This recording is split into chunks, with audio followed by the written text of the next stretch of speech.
This video was made possible with the help of Game Toppers. Upgrade your gaming experience with a Game Topper.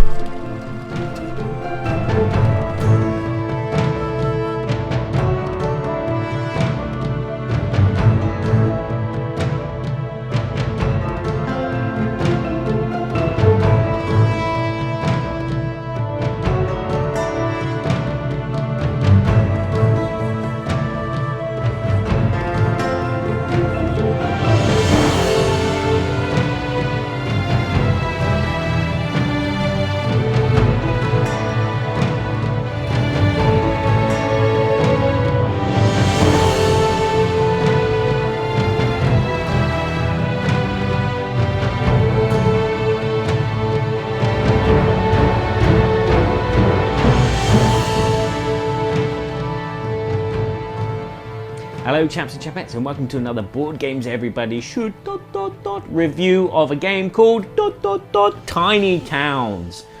This game harkens back to the old school days. Why do I say that? Because it involves cubes. Very rarely nowadays games will have cubes because they will now have meeples that will represent different things. And again, this game does have that by having these different shaped buildings and a gavel for the first player. This is a family style game, a very simple game where players are going to be building a town to try and get as many points as possible. The game is so simple that I could probably explain it to you in about 2 minutes, and it goes a little like this. Each player is going to have a player board, a 4x4 grid, and then one player is going to be the master builder. The master builder will call out one of the 5 resources which come in the game, which goes to these cubes. What will happen is every player will take that resource and add a cube to their board and place it in an empty space. If at the end of the turn you've managed to fit a configuration which corresponds to a building which can be built, you replace those cubes with that building and place it on your board. And it's as simple as that. The game continues to go until you run out of spaces or you can't place any more resources. And then you stop playing and the game continues with the players that remain. Once all players can no longer play any more resources to their board, you'll do a scoring. And that's the game. It's as simple as that. But it's not as simple as that, because the complexity of the game comes from the buildings that you can build. There are 7 different types of building that can be built during the game. There's also an 8th for kind of like a professional expert mode, but it's not that professional. But an 8th building can be built as well, and that's a personal building that each player will get. Each building has a configuration of how it can be constructed, and this basically is kind of like very Tetris-y kind of thing. The resource cubes need to be in a particular formation for that building to be built. And also each building has a different power or a different way to score points. These are all important because there are actually quite a few of different variants of each of the different buildings. So for example, there is the tavern, which is the green building, which could be a feast hall, which could be an almshouse, which also could be an inn. So they're all kind of social gathering places, and they all correspond to the green building, but they all have different ways of scoring. They all have the same formation of how the cube should be laid out onto your village, your town, but they all have different resources. And that will correspond with the other buildings which are going to be available in the game. You're going to have one of each of these different types of buildings in the game, and that's where a lot of replayability comes from, is this different formations and how this building interacts with that building and how that building scores from this building because it's in the proximity, or maybe you're scoring points due to the fact that your building is in this particular space on your town, and that creates the puzzle for you. Each time that you play, there's a new kind of puzzle for you to solve. It's kind of like having a Rubik's Cube all mixed up, but this time the reds are in this corner and there instead of being in the middle, and so you know what I mean, but that's not what I mean. This is kind of a multiplayer Tetris kind of game, where every player is getting the same formation of blocks falling down, and it just depends on where they place them and how they use them, which makes the game interesting and different. At the beginning of the game, most players' boards might be the same. You know, the first building that might be built for a lot of players will be a cottage. Some player might go for their personal buildings because some of the personal buildings have quite large formations which you don't get on any of the other buildings. So for example, the Shrine of the Elder Tree is a 6 resource building to be built, and so players will have slightly different ways and slightly different plans of how they're going to start building their town. And again, sometimes you might see people build the same buildings in the same places, maybe just on the outskirts of the board, or maybe in the middle of the board. But as the game goes on, these player boards start deviating into different formations. Players will play differently depending on the resources that they get. And every time that this gavel gets passed around, a different player is going to call out a resource that they want. And that might be the one that you want, and it might not be the one that you want. And so what you're going to do with this resource that you don't want. Now, there is a simpler version of the game which will allow players to place at least 2 cubes off their board if they don't want them and they don't want to clog it up. Kind of make the game a bit more, but it prolongs it, makes it a bit more kind of easy to, you know, manipulate and score bigger points. Now, when I talk about points, games are around about 20 to 30 points maximum. So the point scoring is not that kind of mind-blowing, but every point is very, very essential to the game. Again, when you're the master builder, it's quite easy just to call out the resource that you need just to finish off your formation to build the building that you want to build. But there is this little bit of interaction. Now, you can take it or leave it. You can either just like tower down and just keep a concentration on your board and what's going on there, or you can look around and see what other players are doing. Try and estimate what resources they're going to call out on their turn, what buildings they're trying to build. You can look at the formations, and again, the formations are a little bit flexible, so you can kind of invert them, like mirror reverse them if you need to on your board. And it's always advisable to kind of have your resources in a way that you can probably use it for this building or that building depending on the other players that are playing. And that's a great part of the calculating in your head. If you like thinking about things while you're playing and trying to, you know, puzzle things out, this game works really well. But also, you can also call out resources which you know other players don't need, and maybe you don't even need, just to sabotage them, just to block them up. You might see that someone's got a group of stones, and they obviously got no reason to use stones. They're not building any wells or anything, so why not call out another stone so they block up a space and then maybe be eliminated, and so you get more turns. Because that's what happens. You're playing a 4-player game, 1 player gets eliminated, there's now 3 players, and so there's more chance of you calling a resource that you want than there is a resource that you don't want from the other players. And it's not imperative that you continue going. I mean, you could quite simply just keep going and be the last man standing, no offense to anyone, but you know, and still not score as many points as someone else.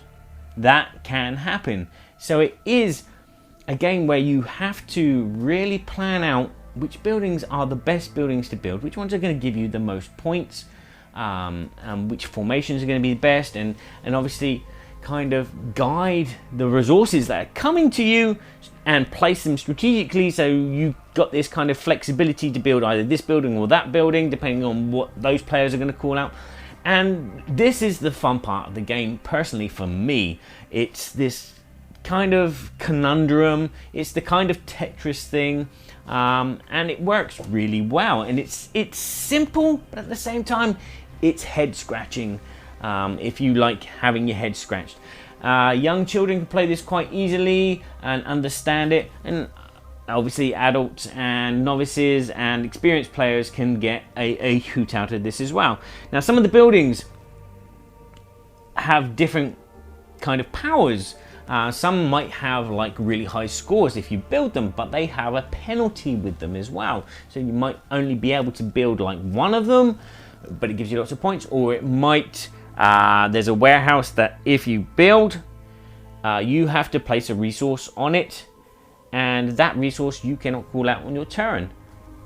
It's no, that's the bank. Sorry, that's the bank. The warehouse, you can actually put resources on it. It doesn't score you many points, but during the game, you can actually swap resources around. So if you've got wood on your warehouse, and someone's called brick, and you don't want a brick, you can swap them over.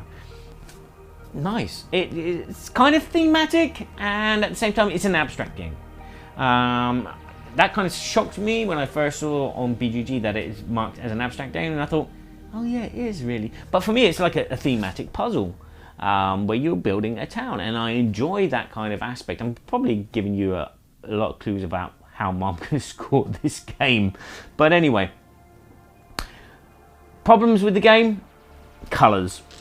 These three colors can be confusing. The red, orange, and yellow. Sometimes looking at them, either on the cards or on your board, the orange is too close to the red and the yellow sometimes, and that sometimes it's a bit hard to see depending on the lighting. But apart from that, that's the only technical bug that I have about the game. It's a bit annoying to keep passing the hammer around as well. That's probably another thing. It's like this reminds you which player's turn it is and who calls out the resource. And sometimes it can get confusing, so it is useful that it's there, but sometimes if you're playing with good players, you don't need that. And you can play the game without anyone going, wait a minute, you've already had a turn, kind of things going on. Components wise, the cards, nice big tarot size, lovely individual art on each card. The text is easy to read, the configuration is easy to read. Even when you're playing with 6 players around a big table, they are quite easy to see from a distance, which is nice. As I said, the buildings themselves are good little representations. The resource cubes are quite easy to distinguish. And the insert is good. The score pad is good. It's big. And you'll be surprised how quickly this can be filled up due to the fact that it's quite easy to score at the end of the game. Everyone can score pretty quickly, unlike games like Seven Wonders where you're playing 7 players and you have like a score sheet like this. And again, small spaces to just like indicate how many of those buildings you've got. Just to, yeah, I like the big score pad. The rules are very well written. They're very laid out really well in this really oversized kind of book. There's a solo mode included in the game, so you can play solo, and it basically involves having 3 cards on display which give you the 3 resources. You choose a resource, you add that resource to your town, you draw a new card to replace the 3rd one, and then you choose one of those resources, etc, etc. It's a kind of a challenge. It's okay. It's a good way to learn the game if you bought the game for yourself, and you can just like play it there and then. But apart from that, it's okay. There's nothing really special about the solo version apart from trying to beat your last score, or also trying to figure out how these buildings work together. So you could like, okay, yeah, so you can randomly pick the buildings. You can choose them if you wish to, depending on the players that you have at the table. Again, these expert buildings, these pink ones, which can only have one of, and there are, I think, 15 of these buildings in the game. So every time you play, you're going to have a different kind of personal objective, and that again extends the replayability, and again gives you another element of a puzzle to try and squeeze out. So components wise for this game, everything is stellar. As I said, it's just the colors which knock this down, and I don't know, it could have been another way for the gavel. I don't know, I'm just guessing here and spitballing. But my technical score for the game is a simple 9.5 out of 10. It's very high quality. I mean, they could have changed the cubes to something else. I mean, they're good sized cubes as well. They're not these piddly little ones that you get in some games. So solid production, solid rule set. Technically, the mechanisms really work in the game. They're simply explained, and they manifest simply at the table as well. People pick up the game just like that. And this leads me into my personal BGG score, which is going to be a 10 out of 10. This game is my cup of tea. Yes, it's a game where you play it, and say you're playing it for the first time, and you're figuring out things, and you're watching how other people are playing, especially after you're eliminated. And you're never eliminated too long as well, so you might miss out on about 5 or 10 rounds, but normally it goes between 2 players. You're not going to be missing out a lot. So there's no thumb twiddling, and it's really interesting to watch as well and learn from other players how they did this and how they did that. Why was I eliminated so quickly? And then see the scores at the end of the game, and then you come back and you go, okay, I want to play again because I can get a higher score. I should have interacted that building with that building better. This is a game that makes you want to come back and play it again, due to the fact that if you're like me and you think that you could have done better, you're gonna do it again, and you may not do better, but you're gonna do it again anyway. So I love this game. It is, as I've already explained in my technical review, technically it's perfect. The rules explanation, this is a game that I can break out with anyone. I played it with 6 players and the game went smoothly. I've played it with 2 players. The game is just as, well, it's fun and smooth as well. It's obviously a quicker game. You can probably knock it out in about 20 minutes with about 2 players, because you know what you're doing. You're just back and forth in wood, stone, wood, glass, and the game goes pretty quickly. And again, I think that's when the gavel's not really needed in a 2-player game, because you will know whose turn it is anyway. But in a 6-player game, yeah, that's definitely essential. The game is just fluid, fast-paced, a nice head-scratcher of a game. It has some table presence, it has some interaction, which is good. As I said, there's that screw your neighbor kind of element that you can do if you wish to, or not if you're not that type of player. Especially if you're playing with your kids and your family, you could just concentrate on what you're doing, because I'm sure that your kids are probably doing the same, and they're not thinking, I'm going to screw dad over, I'm going to put glass every turn. Yeah, but really enjoyable. I would definitely recommend this to everyone, just to try. It reminds me, if you've ever been to a convention and you've played the Pandemic Survival, this is the only Pandemic that I like playing, because it is a multiplayer Pandemic game where you're playing with loads of other teams, and you all have the same roles, and you all have the same viruses germinating in different towns at the same time. It just depends on what actions you take, the things that you do, which makes your game different from their game, which makes your game different from their game. And it's fun to see that this player over here, they've got 5 outbreaks. This one over there has got 2 outbreaks. You've got 4, and you're like, okay, we need to do better as a team.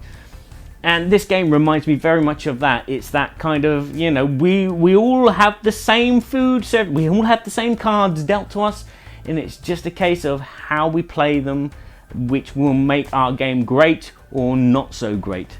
So there you have it. If I combine my scores together, you're going to get a 9.75 out of 10, which is a high recommendation for a great game, which I really adore. And I'm looking forward to seeing what the expansion has. I know there's an expansion. I haven't looked at it to find out what it's going to do. Maybe it gives some more buildings, maybe it gives some different type of buildings, or maybe it will introduce some other rules.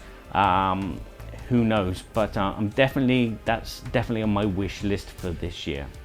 So there you have it, Tiny Towns. I find it a fantastic game. If you're not into head-scratching games or family games, you might find it a tad light. I find it not a tad light. I find it medium to high because of the head scratching, and I've seen expert players, analyze every resource that they take and calculate this, and they get big scores as well. So there is that element of, if you are a very intelligent person, you're probably going to do very well at this game compared to everyone else. But can't recommend it enough. Tiny Towns. Let's move on. Thanks for watching. If you've enjoyed this video, please give it a like. If you know someone that might be interested in this game, then share this video with them. And if you want to check out everything else that we've been reviewing here on the channel, you can go to boardgameseverybodyshould.com and check out all the board game reviews, board game soundtracks, board game videos, board game babble with me and Berkey, our podcast, and his game toppers. Thank you for the game topper. And also, everything else board game related that we do. So I'll say ciao for now, and remember to please play nicely with each other, especially in these confined times. Just sitting at the table next to Felicia with